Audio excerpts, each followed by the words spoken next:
안녕하세요. 저는 권영호입니다. 크랭크 포지션 센서입니다. 크랭크 포지션 센서의 성능이 하락한다. 크랭크 포지션 센서가 뭐냐? 위에서 말씀드렸죠. 크랭크 축의 위상을 판단해서 ECU로 보고해주는 센서다. 그랬어요. 크랭크 앵글 센서에서는 어떤 파형이 나오는가, 그림으로 제가 잠깐 그려보겠습니다. 이렇게 나옵니다. 이렇게 오르락내리락 오르락내리락 오르락내리락 합니다. 그러다가 이렇게 공간이 나옵니다. 이렇게 방금 전에 이상한 건 안 나왔죠. 쭉 또 가다가 또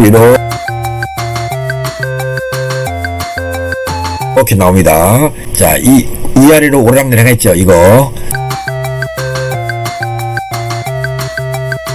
이 모습을 보면요, 또 이 거리를 보면 이 현재 여러분의 자동차가 어떤 상태다라고 하는 걸 알 수 있습니다.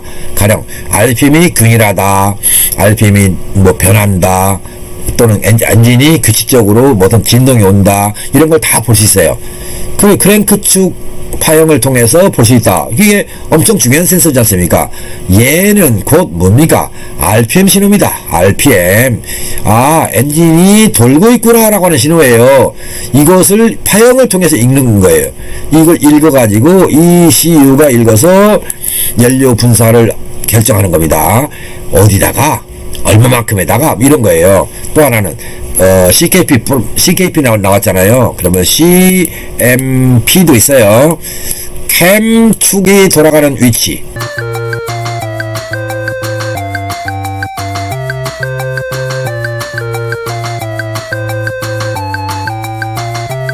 그러니까 크랭크 축도 파악을 해야 되고 캠 축도 정상적으로 돌아가고 있구나 라고 하는 게 모두 보여야 ECU가 연료 분사와 점화 시기를 제어하는 겁니다. 이그니션.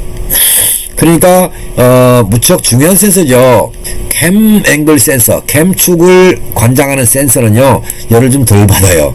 근데 크랭크 축을 관장하는 센서는 열을 많이 받아요. 가장 뜨거운 곳에 있기 때문에 그렇습니다.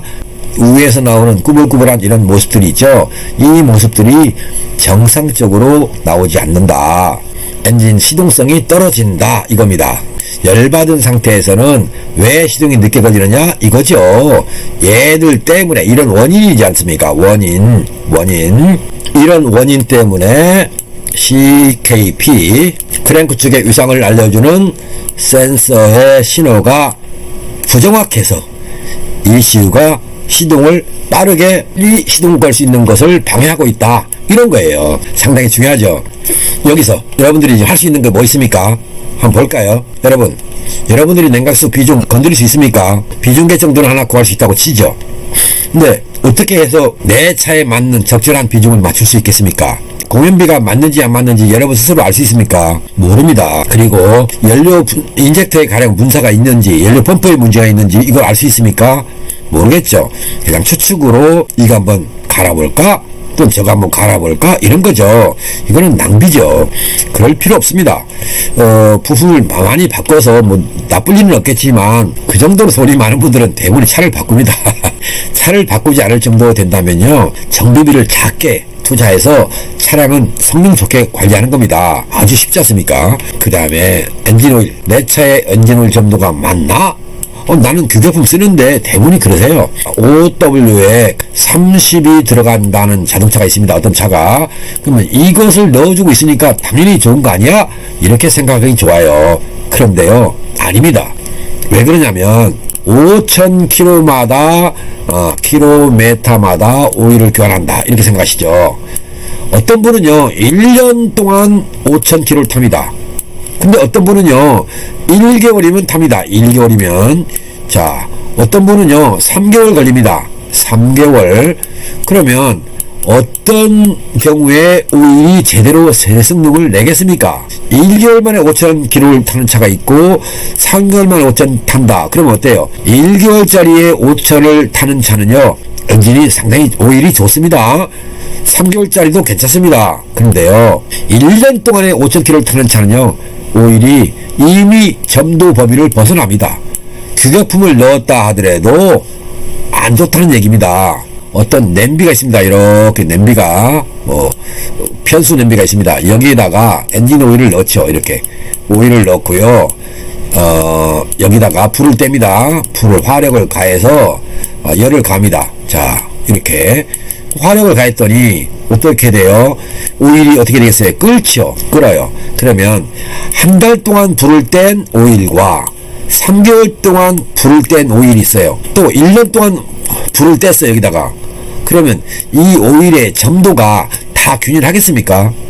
아니겠죠. 한 달 동안 불을 뗀 오일보다 3개월짜리나 1년 뗀 오일 점도가 높아진다는 뜻입니다. 오일이 이상해지는 거예요. 굳어요.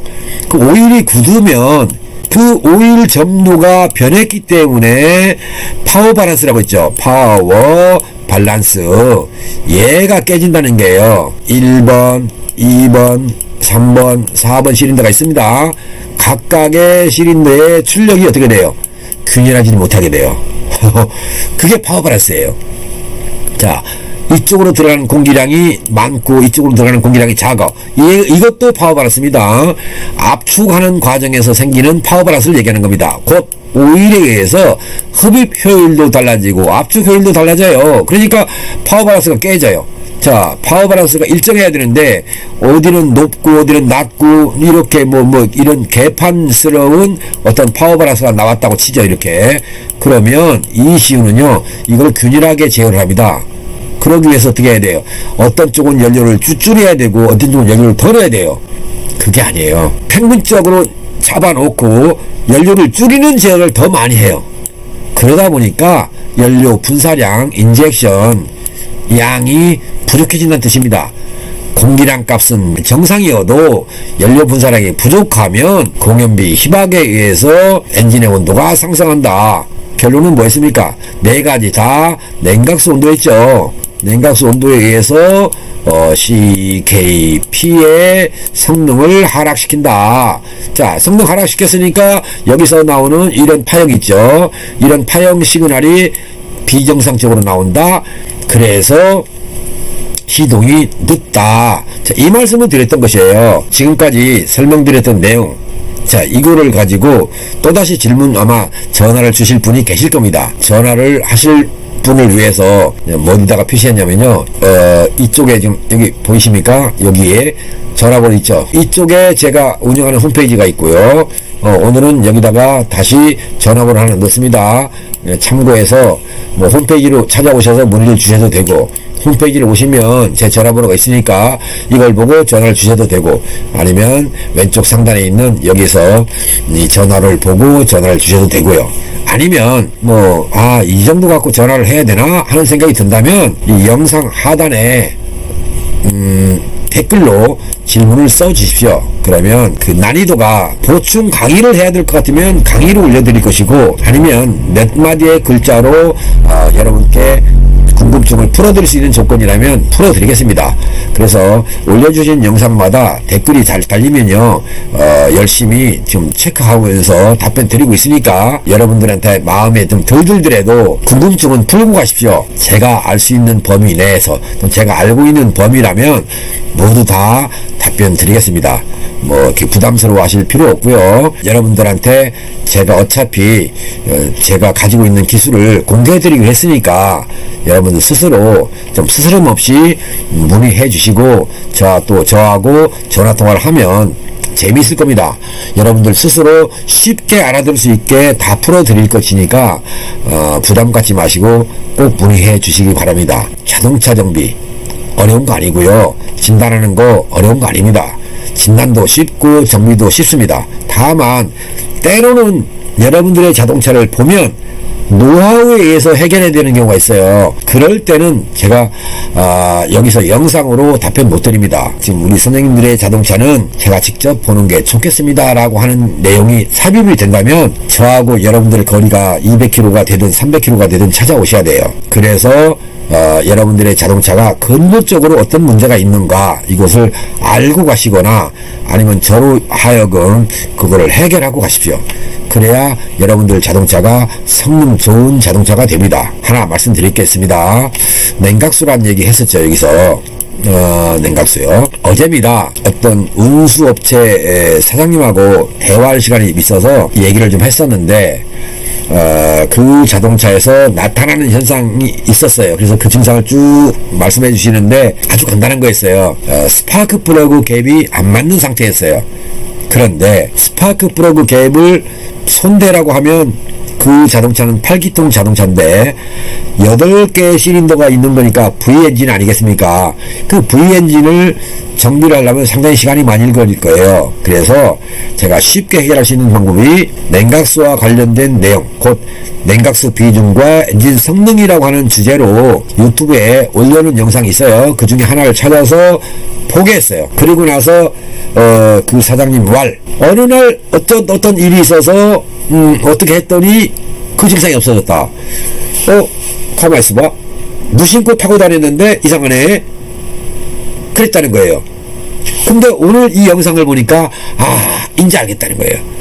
냉각수 스파크 플러그 갭이 안 맞는데 스파크 플러그 갭을 보시면 됩니다 라고 하느니 손쉽게 냉각수만 건드려도, 곧 냉각수 비중을 건드려도 스파크 플러그 갭이 변형이 되는 거예요. 기계적으로 손대서 변형을 시켜야 하는 게 스파크 플러그인데 냉각수 온도에 의해서, 냉각수 비중에 의해서 스파크 플러그 갭에 영향을 준다. 여러분 이해 되십니까? 안 될 겁니다. 그게 바로 뭐냐면 냉각수 비중에 의해서 엔진 온도가 내려가고, 냉각수 온도가 내려가면 엔진 연소실의 온도가 내려가고요. 흡입하는 흡입 효율이 달라집니다. 그것 때문에 에어갭이라고 합니다. 스파크 플러그는 공기 속에서 전기가 지나가야 되는 거예요. 그런데 그 에어갭에 영향을 준 거예요. 그게 바로 뭐냐면 공기 밀도입니다. 공기 밀도가 달라지면 스파크 플러그 갭을 건드리는 효과가 온다는 겁니다. 더 알쏭달쏭할 수 있겠는데요. 나중에 좀 더 이런 영상은 올려서 다시 제작해서 올려드리겠습니다. 야, 스파크 플러그 갭이 공기 밀도에 의해서 달라지는구나. 그렇죠. 기계적으로 뭔 압축이 돼서 간격이 좁아지고 넓어지고 해서 바뀐 게 아니라 공기 밀도 때문에 스파크가 될 수 있는 화력을 다르게 한다는 겁니다. 곧 냉각수를 건드리지 않았더라도 스파크 플러그를 건드리면 되는데 냉각수를 건드리는 게 빠르겠습니까? 복잡한 스파크 플러그를 빼는 게 빠르겠습니까? 냉각수 건드리는 게 쉽죠. 냉각수를 건드렸어요. 어떻게 건드렸느냐? 어느 날 라디에이터가 터졌어요. 그래서 터진 라디에이터를 바꾸고 그냥 물을 채운 거예요. 여러분들의 자동차를 정비하는 정비사는 라디에이터를 교환하면서 냉각수가 빠지면 뭘 어떻게 합니까? 냉각수 한 통을 갖다 넣습니다. 그리고 부족분을 다시 물로 채웁니다. 그런데 이분은 어떻게 했냐? 라디에이터를 바꾸고 그냥 물로 채웠어요. 왜? 여름 처리했으니까. 그렇게 했더니 증상이 있는지 없는지 몰랐죠. 일단은 물이 새는 건 고쳐졌으니까 타고 다닐 거 아니겠습니까? 타고 다니던 어느 날 생각이 난 거예요. 가만히 있어봐. 그 증상이 없어졌네? 이렇게 된 겁니다. 그 증상이 뭐는데요? 하고 물어볼 수 있죠. 틀림없이 제가 말씀 안 드리면 여러분들이 또 전화 오실 겁니다. 그게 증상이 뭐였습니까? 라고 툭툭 치는 현상입니다. 가만히 서 있는데 툭툭 치는 겁니다. 변속 시계에도 영향을 줍니다. 악셀을 밟을 때도 영향을 줍니다. 곧 가속 성능이 떨어지는 거예요. 연비도 나빠지는 거예요. 그렇게 중요한 겁니까? 냉각수 때문에? 플러그 간격 때문에? 그렇습니다. 바로 그것을 스스로 이제 터득한 거죠. 근데 왜 그런지를 몰랐는데 냉각수와 엔진의 성능이라고 하는 주제로 올려놓은 영상을 보고 난 다음에 그분이 캐치한 거예요. 와, 이거였구나. 그렇게 말씀하셨어요. 우리 회사의 정비사는 왜 이걸 몰랐을까? 깊게 생각하지 않으면, 또는 파형 정비나 엔진 튠업을 하지 않은 정비사는요, 그런 걸 잘 모르세요. 그래서 여러분들의 자동차를 정비하는 분이 예전에 튠업을 했거나 또 엔진을 전문으로 정비하는 분이라면 금방 찾아주시는데, 플러그 한번 갈아본다, 필터를 갈아본다, 이렇게 점화 코일을 바꾼다, 주로 교환 정비에 익숙한 대부분의 정비사들은요, 튠업과는 거리가 멀어요. 그래서 그냥 학원에서 또는 학교에서 배우고 내로 뭐를 교환해서 하는 것이 정비다라고 착각하고 있기 때문에 소프트웨어적으로 어떤 트러블이 발생하는 거는 못 참는 겁니다. 그래서 이상한데 미션집에 한번 가볼래요? 그래서 오토미션 집에 보내기도 하고, 또 어떤 미션집에서는 미션 정비하고 나서 똑같은 증상이 나오니까 미션은 다 갈았는데요, 이건 엔진을 다시 한번 보십시오 라고 보내기도 해요. 그러다 보니까 핑퐁처럼 여러분들은 왔다 갔다 하면서 정비하지 않아도 되는 내용을 정비하게 되는 그런 현상이 있더라, 이 말씀을 드리는 것이고요. 제가 드리는 영상을 통해서 제발 여러분들은 불필요한 정비를 좀 안 했으면 좋겠다, 이 말씀을 드리는 것이고요. 자, 여기서 보시면 위에서 드렸던 4가지 조건을 모두 이렇게 돼 있지 않습니까? 이거를 진단하는 게 어렵냐? 쉽습니다. 그거를 어떻게 하는지 이 정비사님과 대화하는 방법을 지금 써놓은 겁니다. 그러니까 이거는 참고해 주시고요. 매우 중요한 겁니다. 이거를 잘 기억하셔서 정비사님과 대화를 하면요, 여러분들 자동차 정비하는데 낭비 없습니다. 얼마나 좋습니까? 이거 하나만 잘 기억해도 내 자동차는 쓸데없는 정비를 안 하게 된다, 그런 말씀을 적어 놓은 거예요. 지금 이제 스캐너라고 하는 건 아마 여러분 많이 보셨을 겁니다. 스캐너를 통해서 서비스 데이터 항목에서 공기량, 연료 분사량 이런 걸 본다는 거예요. 그리고 냉각수온 센서를 본다는 거고요. 냉각수온 센서를 어떻게 보냐? 냉각수와 엔진 성능이라는 주제의 영상을 좀 참고하시면 여러분들이 그동안에 방치했던 것이 무엇인가, 왜 중요한가를 올려놨으니까 좀 제 영상을 좀 보십시오. 검색은 권영호 TV로 들어가시면 됩니다. 그리고 저 같은 경우는 냉각수 비중을 체크합니다. 아주 간단하죠. 비중만 가지면 되고요. 공기량 센서와 연료 분사량 데이터는 스캐너를 봅니다. 이 외에 이그니션이라고 하는 점화 시기를 봅니다. 그리고 각각의 몇 가지 센서가 있는데요, 그런 센서 값들을 보면 되고요. 그 다음에 ECU가 제어하는 액추에이터 값들이 어떻게 나오는가를 보면 현재 여러분들의 자동차는 가령 뭐 시동성이 좋다 나쁘다, 공전 시에 트러블이 있다 없다, 출력이 좋다 나쁘다, 또 연비가 좋다 나쁘다, 배출가스 검사에 가면 불합격 맞겠다 합격 맞겠다, 또는 매연이 나온다 안 나온다, 배출가스 검사를 하면 HC라는 탄화수소라는 것이 나올 것인가, CO라는 가스가 나올 것인가, 모두가 다 스캔 데이터를 통해서 진단이 됩니다. 그러니까 얼마나 좋은 장비입니까? 그런데 스캐너를 통해서 뭘 보죠? P, 01, 08 이런 거, 고장 코드만 찾아요. 고장 코드 정비는 안 됩니다. 고장 코드 정비는요, 헛다리 짚기가 가장 좋은 정비입니다. 이런 거에 에러 코드라고 하죠. 여기에 너무나 연연하지 마십시오. 그거를 말씀드리는 거예요.